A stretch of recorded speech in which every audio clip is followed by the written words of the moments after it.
오늘 저희들이 함께 보실 하나님 말씀은 출애굽기 33장 7절에서 11절입니다. 출애굽기 33장 7절에서 11절 제가 봉독해 읽겠습니다.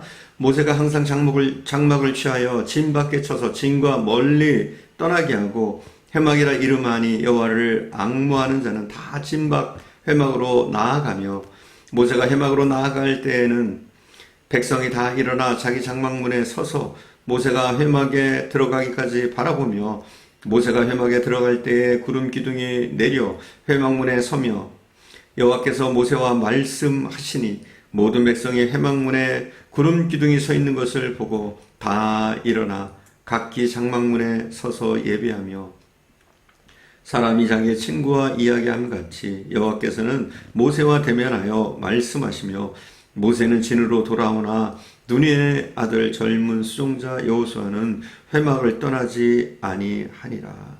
아멘. 모세가 이스라엘 백성들을 이끌고 애굽에서 나와서 약속의 땅을 향해서 가는 이 여정은 보통 어려운 일이 아니었습니다. 어림잡아서 약 그 백성의 수가 200만 명이 넘습니다. 지도자로서 그들에게 먹을 것과 거할 곳을 마련해야 할 책임이 있고 또 훈련되지 못한 또 믿음이 없는 잡족들이 함께 따라왔습니다. 그래서 자주 그들 사이에 다툼이 일어나서 재판을 해야 했습니다. 모세의 일가는 그야말로 눈코 뜰 새가 없었습니다. 그럼에도 불구하고 모세는 항상 회막을 중심으로 살았습니다. 회막은 성막이 지어지기 전에 하나님과 만남을 위해서 준비된 장소입니다. 모세는 이 회막을 이스라엘 진영 밖에 좀 멀리 떨어진 곳에다 세웠습니다. 회막이 백성들이 거하는 진에서 멀리 떨어진 곳에 세워진 것은 이스라엘과 멀어진 하나님을 상징하는 겁니다. 이스라엘의 중심에 계셨던 하나님께서 이제는 이스라엘 밖에서 말씀하시는 겁니다. 회막이 진에서 멀리 떨어진 곳에 세워졌지만 여호와를 앙망하는 자는 다 그 회막으로 나가서 여호와를 경배했습니다. 현실적으로 그 회막이라는 것, 그것은 짐스러운 것이었습니다. 그들에겐 당장 더 급한 것들이 많았습니다. 그들이 자리를 옮길 때마다, 위치를 옮길 때마다 먼저 자기들의 집을 세워야 했고 먹을 물과 양식을 저장하는 창고를 지어야 했습니다. 그 회막이라는 것은 지어놔도 그곳에는 아무것도 넣어둘 수도 거할 수도 없는 곳이었기 때문에 현실적으로 불필요한 것이었습니다. 그러나 모세는 항상 회막을 먼저 지었습니다. 그리고 백성들이 그곳으로 나아가 여호와를 앙망하도록 했습니다. 모세는 믿었던 겁니다. 여호와가 자기들과 함께 하심을 믿었고 또 여호와께서 함께 하실 때 모든 문제가 해결됨을 믿었던 겁니다. 세상의 모든 보이는 것들이 보이지 않으시는 하나님의 손에 의해서 움직인다는 것을 백성들이 알도록 모세는 가르쳤던 겁니다.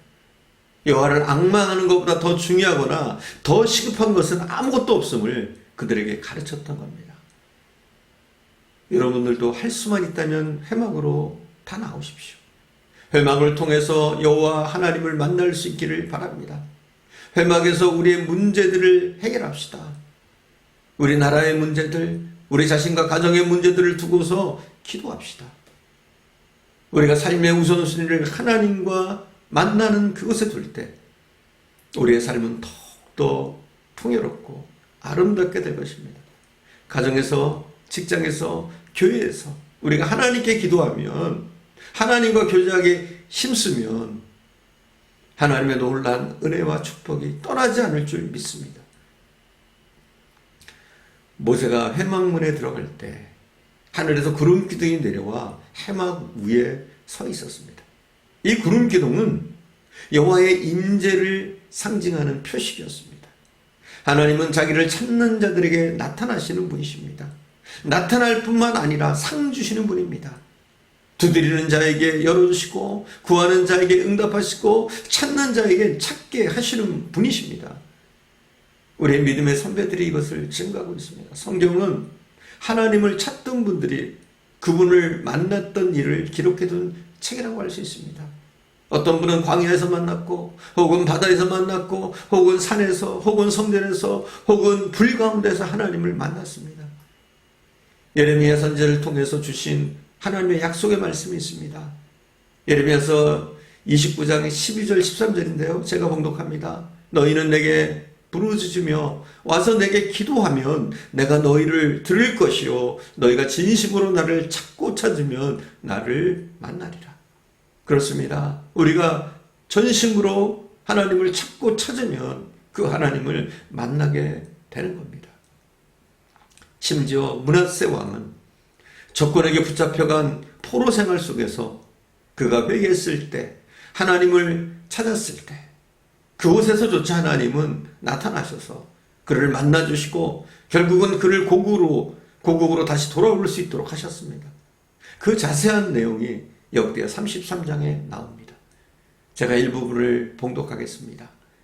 33장 10절에서 13절인데요. 여호와께서 므낫세와 그의 백성에게 이르셨으나 그들이 듣지 아니하므로 여호와께서 아수르 왕의 군대 지휘관들이 와서 치게 하심에 그들이 므낫세를 사로잡고 쇠사슬로 결박하여 바벨론으로 끌고 간지라. 그가 환난당하여 그 하나님 여호와께 간구하고 그의 조상들이 하나님께 크게 겸손하여 기도하였으므로 하나님이 그의 기도를 받으시며 그의 간구를 들으시사 그가 예루살렘으로 돌아와서 다시 왕위에 앉게 하심에 므낫세가 그제서야 여호와께서 하나님이신 줄 알았더라.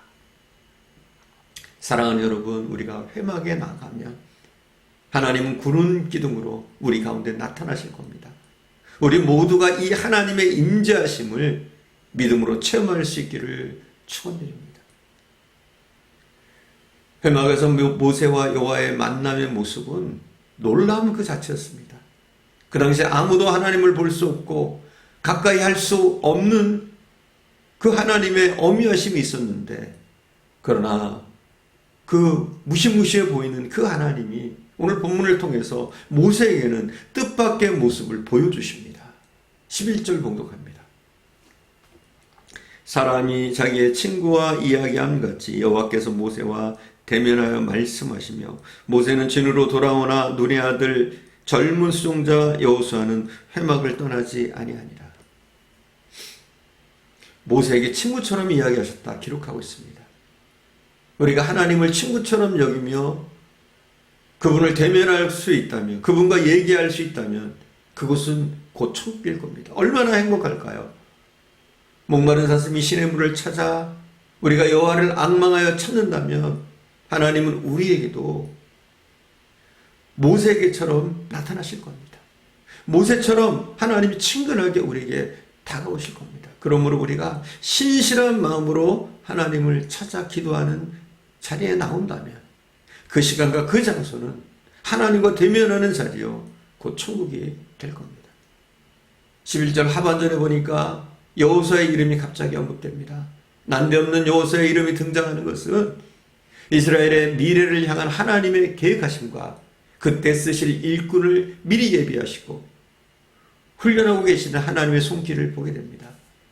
이것은 하나님께서 이스라엘 백성들을 향한 손길을 놓지 않으셨다는 반증이 됩니다.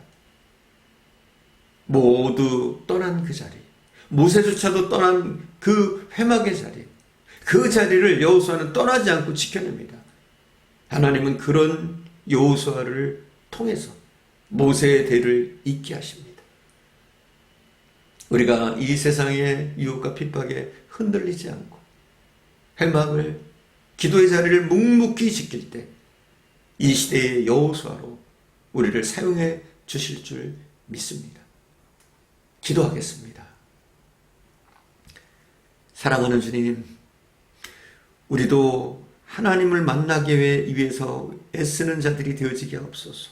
매일매일 주님을 만날 수 있는 은혜를 주시고 주님을 그리워하며 모세가 그리했던 것처럼 우리도 회막으로 나가 우리의 기도의 자리로 나가 하나님을 찾고 또 찾게 하시기를 원합니다. 우리가 진실된 마음으로 순전한 마음으로 하나님을 찾고 바랄 때 하나님은 우리를 모세를 만나주셨듯이 만나주시며 또 우리의 삶 가운데도 하나님의 놀라운 은혜를 더딥혀 주실 줄 믿습니다.